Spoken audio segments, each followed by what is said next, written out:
अस्सलाम वालेकुम नाज़रीन, मैं हूं रामीन सैयद और आप देख रहे हैं प्रोग्राम ज़ेरे बहस। नाज़रीन, पीडीएम के बाद पेश खिदमत है एक और अपोजिशन इत्तेहाद जिन्होंने तहफ़्फ़ुज़े आईने पाकिस्तान के नाम से मौजूदा हुकूमत के खिलाफ एक तहरीक चलाने का ऐलान कर दिया है, जिसका आगाज़ आज बलूचिस्तान के ज़िला पशीन से हो चुका है। 6 जमातें इसको लीड कर रही हैं और इस तहरीक के मकासद भी बयान किए गए हैं एक करारदाद में। इस करारदाद में उन्होंने इस हुकूमत के क़याम को रिजेक्ट किया है।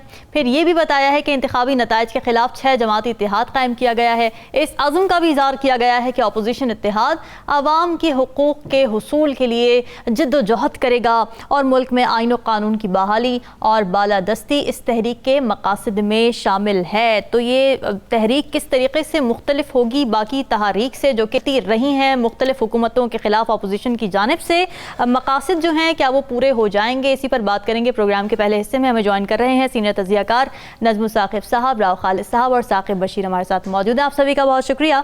नज़्मुस साक़िब साहब, पीडीएम ने जब तहरीक चलाई थी उस वक्त की हुकूमत के खिलाफ, तो उसका नतीजा ये हुआ था कि नो कॉन्फिडेंस मोशन आई थी, वो पास हो गई थी और खान साहब की हुकूमत गिर गई थी। इस तहरीक के नताइज आप किस तरह के देख रहे हैं? ऐसा कुछ भी नहीं होने वाला। अच्छा, जैसा कि आप बता रही हैं या जैसा पहले हुआ था। जी। सबसे पहले तो ये है कि जिस तरह आप नहीं लेते, गाड़ी लेते हैं या मोटर बाइक लेते हैं तो उसकी रनिंग पूरी करते हैं। जी जी। तो आज से सबसे पहले तो इस तहरीक ने अपनी रनिंग पूरी करनी है ताकि उसके बाद पता लग सके, कोई उसके खदोखाल जो हैं वो वाजे हो सके। देखिए, ये जो है ना तहरीक तहफ़्फ़ुज़े आईन पाकिस्तान, इसमें आइन का जिक्र है और इसमें हमें बताया गया है कि 3 बेसिकली चीज़ें हैं। एक तो है कि जी 8 फरवरी की धांधली के खिलाफ है, सीधा सीधा इलेक्शन के खिलाफ है जो उसके रिजल्ट आए। दूसरा ये है कि उसमें आइन को तहफ़्फ़ुज़ देना है।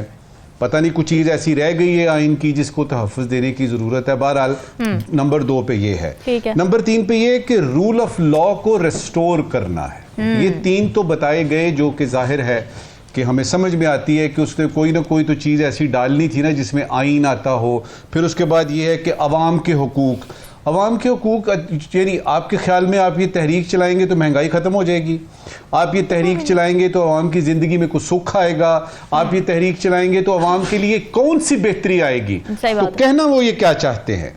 वो ये कह रहे हैं कि हमारा मैंडेट चुराया गया है, इस हुकूमत को गिरना चाहिए, इस हुकूमत को इस्तीफ़ा देना चाहिए, घर जाना चाहिए। और साथ ही साथ ये है कि अगर दोबारा इलेक्शन नहीं होते तो जो इलेक्शन के इनके तय रिजल्ट हैं उनको यानी वापस किया जाए, साथ ही खान साहब को बाहर लाया जाए और वो तमाम लीडर जो मुक़य्यद हैं उनको बाहर लेके आए, सज़ाएं मुअत्तल हों और ये केस पे केस वाली बात जो है ये ख़त्म हो। अब सवाल यहाँ पे 3-4 पैदा होते हैं। सबसे पहले ये है कि आपने ऐलान किया कि ईद के बाद करेंगे, तो उस पे तो आप पूरा डटे हुए हैं, आज से आपने शुरू कर दिया। इस तहरीक से आपके ख्याल में आपको लगता है कि हुकूमत जो कि अभी अभी ताज़ा बनी है वो गिर जाएगी? आप पशीन से चलेंगे, इस्लामाबाद आएंगे, कितने दिन रहेंगे? और उसमें फिर जो सबसे ज़्यादा इम्पॉर्टेंट बात मुझे नज़र आई ना, उमर अयूब साहब ने पहले तो ये कहा कि जो हमारे हैं ना महमूद अचकज़ई साहब, जी पख्तून मिली वाले, उनको उन्होंने प्रेसिडेंट बना दिया इस तहरीक का और बलूचिस्तान से ही शुरू हो रही है। तो ये मुंतज कहाँ पे होगी, इसका एंड कहाँ पे होगा, कल्मिनेट कहाँ पे होगी, तो उसके बाद क्या होगा इसका अभी तक इनमें से किसी भी ना वहदतुल मुस्लिमीन को पता है ना सुन्नी इत्तेहाद को पता है। और मेरा अपना ये ख्याल है कि PTI को भी शायद इसका पता नहीं है कि फिर करेंगे क्या। आप इधर आके इस्लामाबाद में यानी रेड जोन में आएंगे, क्या होगा, क्या वो धरने की एक सूरत होगी, डे 1, डे 2, डे 3। एक चीज इसमें जो मुझे इंपॉर्टेंट नजर आई है ना, जिससे मुझे ये पता लगा है कि असल में हदफ कौन है, अच्छा किसकी तरफ इनका इशारा है। कि ये तो कहने की बातें हैं ना कि आइन का तहफ़्फ़ुज़ करेंगे और अवाम के हुकूक वगैरह, ये तो रूटीन के क्लीशेज हैं। जी। असल चीज उनकी क्या है वो पता लगी मुझे उसका एक हिंट मिला उमर अयूब साहब के एक बयान से। अच्छा, क्या उन्होंने जो आज तकरीर फरमाई उसमें उन्होंने ये कहा कि इंसानों का समंदर बैसाखियों को बहा के ले जाएगा। बैसाखियों को अब बैसाखियां कौन सी हैं जिनके बलबूते पे या जिनके सहारे ये हुकूमत चल रही है? जी जी। मैं और आप, हमारे करोड़ों जो देखने वाले आपके हैं, वो जानते हैं कि ये बैसाखियां कौन सी हैं। जी जी। जो मुझे बात समझ नहीं आई वो ये है कि ये किन इंसानों की बात कर रहे हैं जिनका समंदर बनेगा? क्या इसमें मुस्लिम लीग के भी लोग शामिल हैं? क्या इसमें पीपल्स पार्टी और बाकी पार्टियों के भी लोग शामिल हैं? मौलाना तक तो शामिल नहीं है इसमें। सही बात है। अच्छा, फिर ये है कि वो तमाम जो गरीब तबका है, क्या वो इस समंदर में शामिल है? क्या इसमें सारे स्टूडेंट्स, सारे जो यानी ट्रेड यूनियंस और ये सारे बैंकर, ये सारे शामिल हैं? मेरे ख्याल में नहीं है। तो इनका ये कहना कि इंसानों का समंदर, ये एक तकरीरी, आप समझ लीजिए कि फिगर ऑफ स्पीच है। मेरा नहीं ख्याल कि इंसानों का समंदर होगा। और अगर किसी वजह से कि क्यों ये लोग शामिल नहीं है, जबकि तहरीक इंसाफ ये दावा कर रही है या ये इत्तेहाद ये दावा कर रहा है कि हम अवाम के हुकूक के लिए जद्दोजहद कर रहे हैं, तो फिर अवाम ही इसमें शामिल नहीं है, वो क्यों? वो अवाम शामिल होंगे तो पता लग जाएगा ना। दा गज दा मैदान दे, अभी आज शुरू हुई है, थोड़ी देर बाद आप देख लेंगे कि ट्रकों और डालों और पिकअप्स के अलावा, गाड़ियों के अलावा अवाम किधर है। ठीक है, अवाम सामने आएगी उस वक्त कि अवाम भी शामिल है। फिलहाल ये लग रहा है कि ये इन 6 पार्टियों का इत्तेहाद है। इन्होंने एक तहरीक शुरू की जिसका नाम आपने यानी अपने इंट्रो में बता दिया, मैंने भी कह दिया कि तहरीके तहफ़्फ़ुज़े आईने पाकिस्तान। जी। इस वक्त की आखिरी बात, ये जो तहफ़्फ़ुज़े आईने पाकिस्तान है, क्या ये खान साहब के जो 4 साल गुजरे उसमें ठीक था कि नहीं था?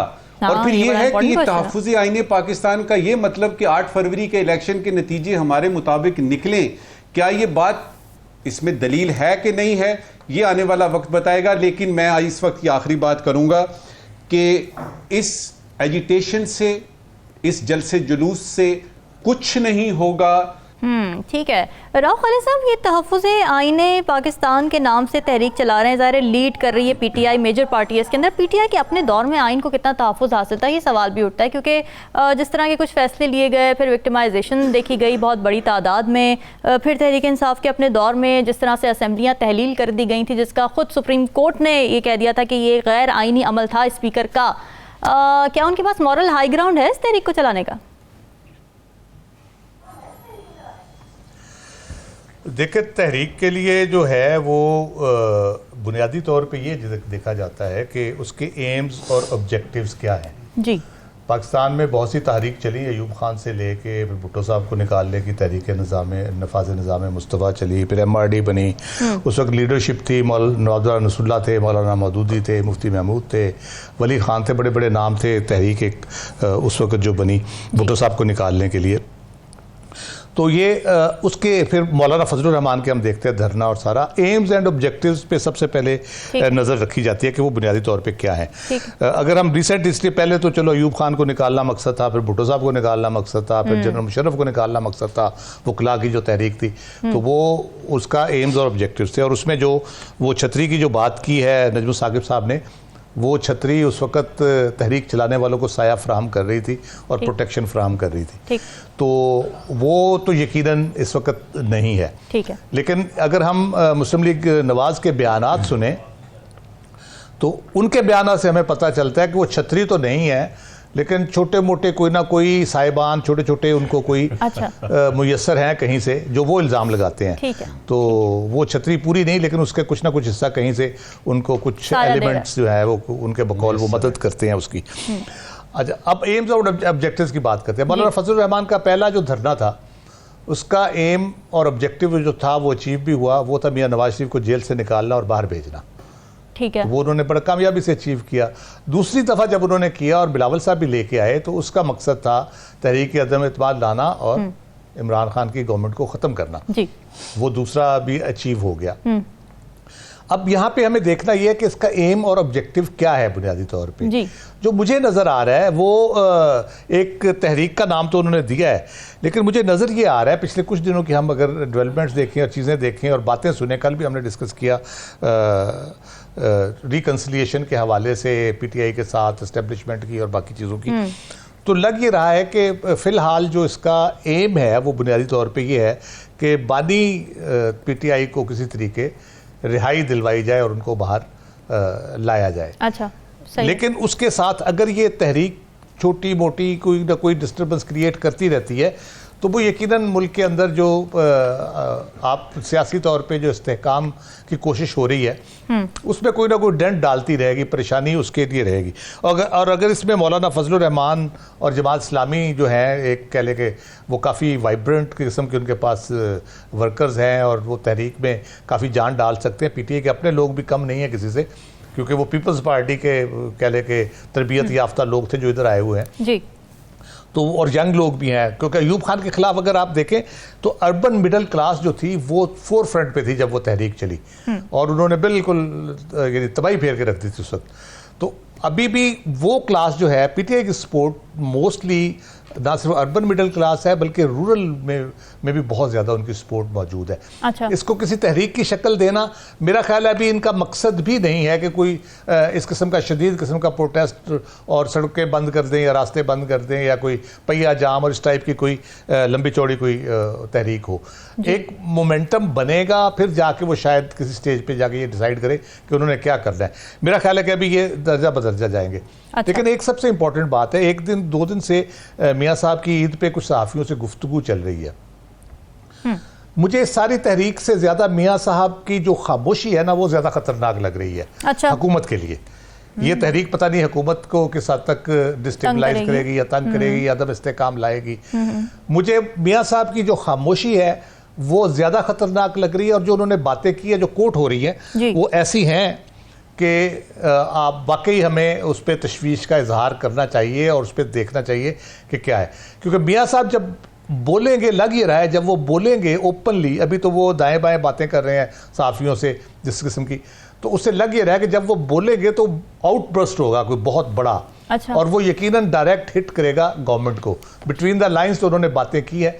तो मुझे इस तहरीक से ज़्यादा मियाँ साहब का और उनके जो दाएं बाएं के लोग जब बयान जावेद लतीफ़ साहब, राना सना साहब वगैरह, खुरब दस्तगीर वो दे रहे हैं, मुझे वो ज़्यादा डेंजरस लग रहा है हुकूमत के लिए। ये तहरीक तो शायद इतनी ज़्यादा इफ़ेक्टिव ना हो, लेकिन ये है कि इसको तहरीक को चलाने वाले जो लोग हैं बुनियादी तौर पे वो को बहुत उस तरह के कह ले के तजर्बाकार शख्स नहीं है तहरीक चलाने के हवाले से, बयानात देने के हवाले से ठीक है, बाकी सारी चीज़ें ठीक है। जिस किस्म के नवाबजादा नसरुल्ला जिस तरह होते थे, अगर फजलुर रहमान साहब ने उनकी जगह लेने की कोशिश की, अब महमूद अचकज़ई साहब ने ली। और पशीन जलसे से हवाले में बताऊँ, आज उनके वालिद साहब अब्दुस्समद अचकज़ई की वो होती है बरसी, उस पर वो जुलू कह ले के शुरू उससे किया उन्होंने, और वो हर साल वहाँ पर वैसे ही इज्तिमा होता है इस किस्म का, तो वो उससे ये बुनियादी तौर पर शुरू किया गया। तो अगर अचकज़ई साहब इसको लीड करते हैं जी, तो वो उस किस्म की उनके पास तजर्बा या महारत नहीं है तहरीक चलाने की, जो किसी ज़माने तहरीक चलाने वाले रेटरिक भी नहीं है ना, रेटरिक भी नहीं है जो कि ज़ाहिर खान साहब का भी खासा रहा था, वो उस तरीके से उसको लीड कर नहीं सकते। ठीक है साकिब, आपकी तरफ आती हूँ। जब खान साहब बाहर आएंगे तो फिर शायद उसमें हाँ फिर वो रेटरिक भी आ जाए, फिर कोई बयानिया भी बन जाए। अच्छा जी साकिब, ये बताइए कि ये जो तहरीक अब चलाई जा रही है, मैंडेट वापस लेना इसका बुनियादी मकसद नज़र आ रहा है जो छीना गया है अपेरेंटली, तो अब क्या ये तहरीक आपकी दानिश में मैंडेट लेने के लिए एक तहरीक काफ़ी होगी या फिर पीटीआई को अपनी स्ट्रैटेजी भी बदलने की ज़रूरत है? अपने दरवाजे ना सिर्फ मुख्तदिर हलकों जो कि खुले रहते हैं उनके लिए तो पीटीआई के दरवाजे, मगर पॉलिटिशियंस के लिए भी अपने दरवाजे खोलने की ज़रूरत है। एक तो अभी ये इब्तदा है, ये तहरीक जो है वो क्योंकि पीटीआई जो है वो ये क्लेम करती है, उनका ये दावा है कि वो मैंडेट उनका चोरी हुआ है, बहुत बड़े पैमाने पे चोरी हुआ है। इसके अलावा वो इमरान खान साहब को जेल से बाहर जो है वो निकालने की कोशिश में है। तो मजमूई तौर पर उनका जो अभी इब्तदाई तौर पर यही लग रहा है कि वो इमरान खान साहब को बाहर निकालें, लेकिन आगे चलकर ये तहरीक जो है वो ज़ोर पकड़ सकती है। लेकिन क्या ये तहरीक जो है वो हुकूमत को गिराने या बहुत बड़े पैमाने पर हुकूमत को डंड डालने में कामयाब हो जाएगी? मेरा नहीं ख्याल कि अभी तक की जो सूरत हाल है, जो सिचुएशन है, इसमें हो सके। अगर हम पिछली सिर्फ जो है वो 2 दिहाइयों का मवाजना करें तो जब जनरल मुशर्रफ थी, काफ लीग की हुकूमत थी, तो उस वक्त उनको हटाने के लिए एक वकला तहरीक जो है वो एक कामयाब हुई और उसके पीछे भी बहुत सारे अवामिल हैं जिसकी वजह से वो जो है वो कामयाब हुई। और उसके बाद 2008 में जब पीपल्स पार्टी की गवर्नमेंट आई तो उसके बाद एक डिबेट शुरू हो गई कि ये हुकूमत 1 साल चलेगी, 2 साल चलेगी, लेकिन हमने देखा कि जैसी तैसी थी वो 2013 तक चली। फिर 2013 में मुस्लिम लीग नून की हुकूमत आई तो उसके खिलाफ 2014-15 में जो धरना हुआ वो धरना एक एक्सट्रीम लेवल था, 126 दिन का धरना था। उस वक्त जो डॉक्टर ताहिरुल कादरी उनकी जमात थी वो बड़े एक्टिव थे, उनके लोग चार्ज थे, सारे वो लाए, इतने दिन वो बाहर बैठे रहे पार्लियामेंट के, मतलब उन्होंने वो जी वो वहां पे चले गए, इतने एक्सट्रीम लेवल पे वो गए, लेकिन इसके बावजूद भी वो धरना उसको डंट तो उसने डाला, कमजोर किया उस जो पार्लियामेंट को, लेकिन ये है कि वो हुकूमत को नहीं हटा सके। उसके लिए फिर पनामा आया और मजीद चीजें हुई। उसके बाद जो है वो नवाज शरीफ साहब तो हट गए, लेकिन हुकूमत नून लीग की रही। 2018 में जब इमरान खान साहब आए तो उस वक्त उनके खिलाफ पूरी अपोजिशन मुतहिद थी शुरू में, लेकिन उन्होंने कोई तहरीक शुरू नहीं की। बाद में मौलाना जो है वो धरना यहाँ पे उन्होंने दिया, लेकिन इसके बावजूद भी आखिर में फिर 2022 को उनके खिलाफ अदम एतमाद ही लाना पड़ी, जो हुकूमत को हटाने का एक वाहिद जो आईनी तरीकाकार है, उसी आईनी तरीकाकार के मुताबिक वो हुकूमत हटी। अब 2024 में ये गवर्नमेंट आई है तो मेरा नहीं ख्याल कि कोई बहुत एक्सट्रीम लेवल पे आप ये कहें। ये हो सकता है कि जो मैंडेट है उसके हवाले से कुछ चीज़ें आगे चलकर कोई कमीशन बन जाए, कोई उसकी तहकीकात शुरू हो जाए कि मैंडेट चोरी हुआ है नहीं हुआ, मैसिव लेवल पे हुआ है, या जो है वो ये इरेगुलरिटीज़ हैं, या जिस तरह 2014 का धरना था वहाँ 4 हलकों की बात होती थी, तो 4 हलके बाद में खुले कमीशन भी बना, सुप्रीम कोर्ट ने वो मामला देखा। लेकिन अब भी इसी तरह सिनेरियो जो है आगे बढ़ सकता है। उसकी एक और वजह भी है क्योंकि ये 6 जमाती इत्तेहाद है। अब 6 जमाती इत्तेहाद में हम ये देखते हैं कि किसका कितना स्टेक जो है वो इस सारी जो अभी जो एहतजाजी तहरीक शुरू हुई है उसमें कितना स्टेक है। इसमें अगर ओवरऑल देखा जाए तो पीटीआई का स्टेक तकरीबन नजर आता है। बाकी पॉलिटिकल पार्टियां, अख्तर मेंगल साहब हैं या महमूद खान अचकजई हैं या जमात इस्लामी हैं, उनके बहुत बड़े स्टेक नहीं है। जमात इस्लामी तो अभी वो कह रही हैं, लियाकत बलोच कह रहे हैं कि जो अभी तहरीक शुरू हुई है इलामिया, उससे वो इत्तेफाक तो करते हैं, लेकिन वो शूरा में ये मामला लेकर जाएंगे और उसके बाद इसको हतमी तौर पर अपना जो है मौकफ जो है वो इस हवाले से देंगे। आखिरी बात इसमें मैं ये करूंगा कि नवाज शरीफ साहब और जो मुस्लिम लीग नून के अंदर से उठने वाली जो आवाजें हैं, जो डायरेक्टली वही जो मौकफ लेती हैं जो पीटीआई का मौकफ है, मतलब वो फॉर्म 47 की बात करती हैं कि फॉर्म 47 पे आए हुए लोग हैं, मतलब इनडायरेक्टली मैं बात कर रहा हूं, या इनको जो है वो लाया गया है। ये तो दो किस्म के जो बयानिए हैं, ये बुनियादी तौर पर जो पीटीआई का बयानिया है, तो ये मुस्लिम लीग नून के अंदर से जो आवाज उठती है ये उनकी मेरा ख्याल में मजबूत करेगी उनके नैरेटिव के, उनके बयानिए को। और जो मियां नवाज शरीफ साहब हैं उनकी जो खामोशी है वो तो अगर आप थोड़ा सा पीछे चले जाएं, वो लंदन में थे, वहां से चले यहाँ पे आए, यहाँ जलसा किया, फिर इलेक्शन अनाउंस हुआ, इलेक्शन के बाद इलेक्शन मुहिम शुरू हुई, अब जो इलेक्शन खत्म हो चुका, अब भी तो उनकी पूरे इस दौरानिये में अगर ओवरऑल अंदाजा लगाया जाए तो वो खामोशी ही है। उन्होंने जनरली जलसे ही किए हैं और उसमें कोई ऐसी बात उन्होंने नहीं की। तस्वीरें बोलती रही हैं राशन बैग्स पर, लेकिन वो खुद नहीं बोले। जी बिल्कुल, वो खुद इस तरह नहीं बोले। अब ये बात भी जो है वो आज या कल से ये आ रही है, और जो सहाफ़ी मिले हैं अभी जो आखिरी रमज़ान के दिनों में जब अफ्तारी पे कोई सहाफ़ी मिले हैं तो वहाँ के हवाले से ये बात भी आ रही है कि शायद जो 6 जजेस वाला जो मामला है सुप्रीम कोर्ट ऑफ पाकिस्तान में, उसमें नवाज शरीफ साहब जो है वो फ्रीक बने और वो कहें कि 2018 में उनके साथ जो कुछ हुआ और जस्टिस शौकत सिद्दीकी ने जो इंकशाफात किए थे उस तनाजुर को भी भी जाए। सिर्फ जो है 2024-23 को ना देखा जाए, 2017-18 ये बड़ा जरूरी है कि जहां जहां पर मिसकंडक्ट हुआ है, जहां जहां पर अनफेयर ट्रीटमेंट, अनफेयर सजाएं दी गई, उन सबको ही देखा जाए। और ये तहरीक जो अब चलने जा रही है, अब आने वाला वक्त बताएगा कि ये तहरीक क्या सूरत इख्तियार करती है और जो मकासद वज़ा कर दिए गए हैं वो पूरे हो पाते हैं। मेरी इजाज़त, अल्लाह हाफ़िज़।